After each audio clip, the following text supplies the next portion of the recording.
గురుగారు మొదటి ఉత్తరం చూద్దామండి. ఈ ప్రశ్నని లక్ష్మి గారు ఈమెయిల్ ద్వారా అడుగుతున్నారు.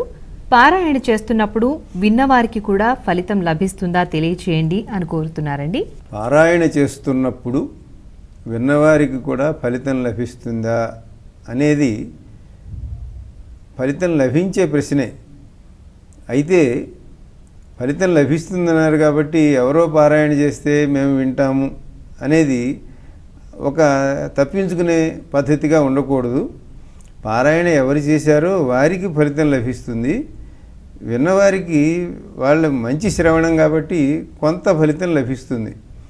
అందువలన సంపూర్ణ ఫలితం లభిస్తుంది అని చెప్పడం ద్వారా వారు అశక్తులై ఉండాలి.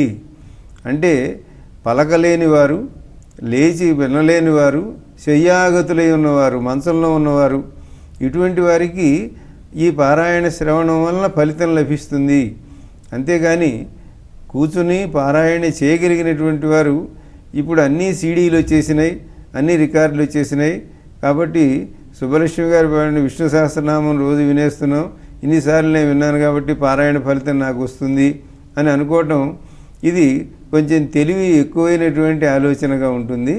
కనుక చక్కగా మనం మనోవాక్కాయ కర్మలు ఏకీకృతమయ్యేటట్లుగా పారాయణ చేసేటప్పుడు మన వాక్కు, మన మనస్సు ఇవన్నీ లగ్నమై ఉన్న కారణంగా అది పారాయణ ఫలితం మనకు అప్పుడు సంపూర్ణంగా లభిస్తుంది.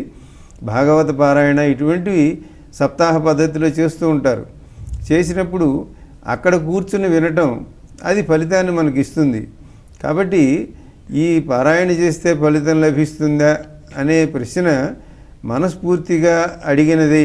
అంటే ఈ ఉపాయం లభిస్తుందంటే మనం ఇంకా దాంతో సరిపెట్టేసుకుందాం అనే పద్ధతి కాకుండా కొన్ని స్తోత్రాలు, కొన్ని శ్రవణం ద్వారా ఫలితం లభిస్తుంది. అయితే సంపూర్ణ ఫలితాన్ని మాత్రం ఆశించకూడదు.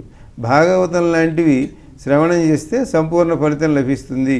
మనం పారాయణ చేసే పద్ధతి కంటే ఒక క్రమ పద్ధతిలో అర్హులైనటువంటి వారు పారాయణ చేస్తారు కాబట్టి ఆ పారాయణ ఫలితం మనకు లభించేందుకు మనకు చెందాలనే సంకల్పంతో చేయాలి. అది కూడా వారు పారాయణ వారంతటి వారు చేసుకుంటే మనం వినటం కాకుండా ఇది గోత్రనామాలతో ఫలానా వారి కోసం నేను పారాయణ చేస్తున్నాను అని ఆ పారాయణ ఫలితాన్ని మనకు సమర్పించాలి.